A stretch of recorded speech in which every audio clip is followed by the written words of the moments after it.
चीजें कोई मोदी साहब लचक दिखाएंगे, कोई बिलावल भुट्टो के इंडिया जाने का, कोई डॉक्टर जयशंकर कोई हमें स्पेस देंगे? और ये जो है वो शहबाज शरीफ साहब के भारत जाने पे भी, सॉरी, इंग्लैंड जाने पे भी बड़ी तनकीद हो रही है कि इस मुश्किल वक्त में महंगाई है, नहीं जाना चाहिए था। How do you see this, sir? Cheema साहब, मैं इस वक्त पाकिस्तान, ये दोनों ट्रिप जो है इनके पर्सनल नौयत के हैं, लेकिन खर्चे सरकारी हैं। अब मैं उस पर बताना चाहूंगा, मुल्क की हालात ये हैं, ना अदालत है, ना सहाफत है, ना हफाजत है, ना जहानत है, सिर्फ जलालत और जलालत ही, और कुछ भी नहीं। अब इसमें बात यह है कि शहबाज शरीफ साहब लंदन गए हैं 1 हफ्ते के दौरे पे, और उस दौरे में मैं सबसे बड़ी बात बता रहा हूं, इंडिया से कोई नहीं जा रहा वहां पे। कोई लोअर लेवल वाइस प्रेसिडेंट पता नहीं कौन जा रहा है। पता नहीं, शायद इनकी रिश्तेदारी है किंग चार्ल्स के साथ, क्या बात है। हालांकि किंग चार्ल्स क्या है, ब्रोकन फैमिली है, अडल्ट्री उन्होंने एडमिट की है, बच्चे एक दूसरे, उनके जो दोनों बच्चे हैं, वो हैरी और दूसरा, वो थप्पड़ मारते फिरते हैं, दूसरे लड़ रहे हैं। सिर्फ 58% जो है इस वक्त ब्रिटिश चाहते हैं ये मानार्की रहे, और सिर्फ मानार्की पाक अमेरिका लंदन के अंदर सिर्फ टूरिज्म की बायस है। सिर्फ वो उनकी तस्वीरें बिकती हैं, उनके वो टोपियां बिकती हैं, इसलिए उन्होंने ये किंगशिप रखी है। इसका कोई दूसरा फायदा नहीं। जिस तरह आपने पहले फरमाया है कि रॉयटर्स ने कल बताया है आपका कि 40.2% इन्फ्लेशन रेट है, लोग भूख से मर रहे हैं, लेकिन मुगल शहजादे जो हैं वो 50-50 अपना डेलीगेशन साथ लेकर सरकारी जहाजों के ऊपर चढ़ के तो जा रहे हैं। कोई लंदन जा रहा है, कोई भारत जा रहा है। हालांकि अपने गुब्बारे से खुद ही हवा निकाल दी थी बिलावल भुट्टो साहब ने। उन्होंने कहा था मैं सिर्फ एसईओ करके जा रहा हूं, वरना मैंने भारत में कोई किसी बातचीत पे नहीं जाऊंगा। तो आपको जाने की क्या जरूरत है एसईओ में? आपको पास कोई ऐसी चीज है जो आप ऑफर कर सकें एसईओ को? स्वाय वहां पे खैरात मांगने के आपका कोई और मैंडेट हो तो वो बताए लोगों को, भाई पाकिस्तान ये चीज ऑफर करेगा एसईओ को, आपके पास है क्या? लेकिन उसमें मैं इस वक्त जो दुख वाली बात ये है कि सर्कमस्टांसेस इस वक्त आपकी अदालतें और आपकी असेंबलियां, आपकी लेजिस्लेशन एक दूसरे के आमने सामने है। आज जो प्रोसीडिंग हुई है आपकी सुप्रीम कोर्ट की, उसके अंदर जो अल्फाज इस्तेमाल किए गए और उसके रिबटल में जो ख्वाजा आसफ साहब ने आगे से किया है रिबटल, अगर कोई कौम सुने तो इन सर्कमस्टांसेस में प्राइम मिनिस्टर का हर चीज को छोड़ के 1 हफ्ते के लिए वेकेशन पे चले जाना, इज इट मेक सेंस? लेकिन इस पे कोई अकाउंटेबिलिटी होना तो एक बहुत बड़ी बात है। अकाउंटेबिलिटी तो इस मुल्क में 76 साल से नहीं है, लेकिन जमीर नाम की कोई चीज होनी चाहिए कि एक मुल्क ऐसा है जहां लोग मर रहे। एशिया में सबसे ज्यादा श्रीलंका को आप क्रॉस कर चुके हैं, जिनके जो बैंकरप्ट है। आप अफगानिस्तान को क्रॉस कर चुके हैं इन्फ्लेशन में। लेकिन ये कि अब मोरालिटी नाम की चीज मेरा ख्याल है पाकिस्तान में ना थी ना अब है, वो मेरी समझ से बाहर है। मैंने आपको जिस तरह कहा था कि आपके इस वक्त फैसला करने वाली जो पार्टियां हैं, जो लंदन बेस्ड सारे लोग हैं, चाहे वो आपके जज हैं या जर्नैल है, सहाफत है, वो सारे सबके पास आईवी लीग स्कूलों की डिग्रियां हैं, ऑक्सफोर्ड की, कैम्ब्रिज की। लेकिन वो डिग्रियां मेरा ख्याल है यहाँ बाहर ही छोड़ के चले जाते हैं। पाकिस्तान में तो वो मनी लॉन्ड्रिंग में मसरूफ है, और तो उनका कोई काम ही नहीं है। इस वक्त पाकिस्तान में लोग डिप्रेशन का शिकार हैं, दवाइयां ले रहे हैं डिप्रेशन की। जिनके पास वीजे हैं वो जहाजों में भाग रहे हैं, जिनके पास वीजे नहीं वो पैदल भाग रहे हैं। ये आपके हालात हैं उस मुल्क के। और इसमें आपका मेरे ख्याल में तो एससीओ भी नहीं जाना चाहिए था और लंदन भी नहीं जाना चाहिए था। लोग जो हैं, मैं आज किसी से बात कर रहा था एक ग्रुप के साथ, तो वो कह रहे थे नहीं ताड़ साहब आपको नहीं पता, वो लंदन सिर्फ अपने बड़े भाई से मशवरा करने गए थे। तो मैं कह रहा था कि अगर टेलीफोन लाइनें वो सेफ नहीं है, तो जिस तरह उसामा बिन लादेन कम्युनिकेट करता था, उसने कबूतर पाले हुए थे, किसी कबूतर को इकॉनमी का टिकट ले देते, उसके कान में बातें करके ये बता दो भाईजान, वो सस्ता नहीं था। अपना लेटर लिख के फेडेक्स करा देते, डीएचएल के जरिए भेज देते। कौम के लोग ना तड़पते देख देख के ये बातें सुन के, तो ये अच्छा नहीं था। लेकिन क्या कोई जमीर, मैंने कहा अगर जमीर हो तो फिर वो नापैद है इस वक्त पाकिस्तान में। मेरे ख्याल में आपकी तबाही जो है चीमा साहब, वो अब नजर आ रही है, वो हर जगह से नजर आ रही है। अब आपकी बचने की उम्मीद नहीं है कि एक प्रोडक्ट जो बाजवा एंड सन्स ने तैयार की थी वो भी तैयार है। मुझे बल्कि दुख होता है, मैं उस सेनेटर सिद्दीकी साहब के अगले दिन उन्होंने जो दो लिखे हैं आर्टिकल्स, मैं हैरान था उस बात पे। जरा देखें, बाजवा साहब का बच्चा कम्युनिकेशन करता था उस वक्त। सेनेटर सिद्दीकी साहब ने कहा कि मेरी safe communication was through Bajwa junior, और दूसरी तरफ पर जो पीटीआई के टिकट बेच रहे हैं वो जस्टिस जूनियर बेच रहा है।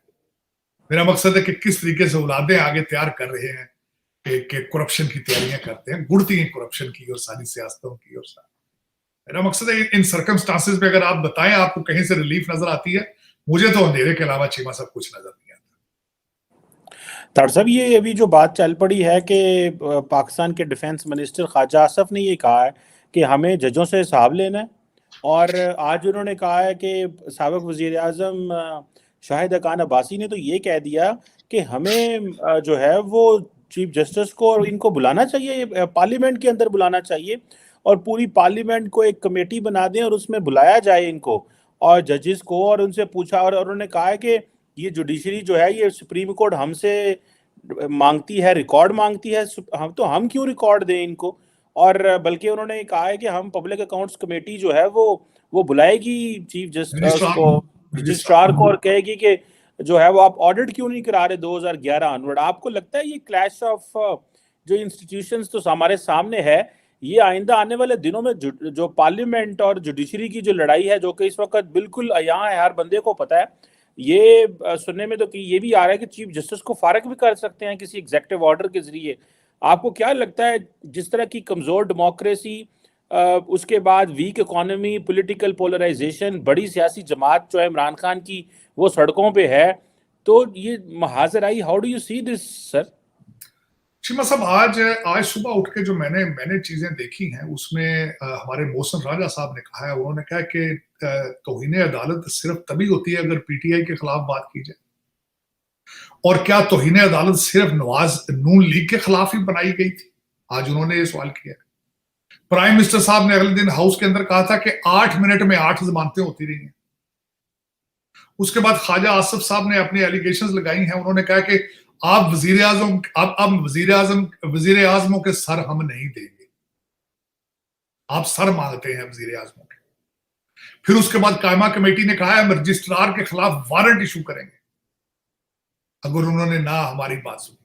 फिर उसके बाद आपने जिस तरह ख्वाजा साहब ने कहा कि चीफ जस्टिस को यहां पेश किया है, चीफ जस्टिस साहब ने दूसरी तरफ से कहा है कि सियासी हालात ने सुप्रीम कोर्ट के अंदर आलूदगी पैदा कर दी। ये खुद की गई है, आपने खुद करते हैं। अपने 8 सितारे, अपने 8-9 रत्न हम ख्याल जब लेकर आते हैं। अब प्रोसीडिंग जो हुई है उसमें प्रोसीडिंग में वो पाशा साहब ने आते ही सबसे पहले कहा था कि लार्जर बेंच, उन्होंने कहा जी नहीं। उन्होंने कहा था इसमें से जो जिस जज के खिलाफ रेफरेंस है उनको निकालें, तो सुप्रीम कोर्ट के जस्टिस साहब ने फरमाया नहीं। उन्होंने कहा मेरी मर्जी, मैं अंडे दूं बच्चे दूं, तू कौन है यार, निकल यहां से। तो जब ये सरकार, अच्छा दूसरा आप कह रहे हैं कि क्या होगा, ना अदालतों की कोई इज्जत बची है, ना असेंबलियों की कोई इज्जत बची है। देखिए ना, बेइज्जती तो उसकी होती है किसी की इज्जत हो तो। लोगों के लिए सरप्राइज तो तब होगा कि अगर ये पहले ही गंद सारा ना हो। कौन से इदारे की इज्जत बची है कि कौम के लिए शाक होगा? मैं कहता हूं चीमा साहब, सुबह मार्शल लॉ लग जाए कौम को सरप्राइज नहीं होगा। अब मैं उसके हवाले से बात करना चाहूंगा कि मुल्क का साबका वजीर आजम खाकान अब्बासी साहब, उनकी आज से 2 दिन पहले की स्टेटमेंट थी कि इस वक्त करप्शन इस हद तक जा चुकी है, सिस्टम इतना करप्ट हो चुका है, किसी पार्टी के पास हल मौजूद नहीं है पाकिस्तान का। This was his saying 2 days ago. और 2 डेज अगो आपके साबिक वजीर आजम खाकान अब्बासी ने कहा था कि मार्शल लॉ लगना चाहिए या लगेगा बड़ी जल्दी। ये उनकी स्टेटमेंट। इस वक्त मैं सीरियसली अगर आपको कहूं, अभी घंटे बाद खबर आ जाती है कि पाकिस्तान में मार्शल लॉ लग गया, लोगों का रिएक्शन क्या होगा? लोग मेरे ख्याल में शुक्र अदा करें कि शुक्र है यार और अवारा मुंडे बैठे रहते सन जमान पाक के बाद, हो सकता वापस आके तो स्कूल चले जाए। कुड़ियां जड़ियां घरों नसियां कई हो सकता वापस आ जाए। इसके अलावा और क्या होगा? मैं आपको बता रहा हूं कि ये जो लोग लड़ रहे हैं सबके पास ऑक्सफोर्ड और हार्वर्ड की डिग्री है।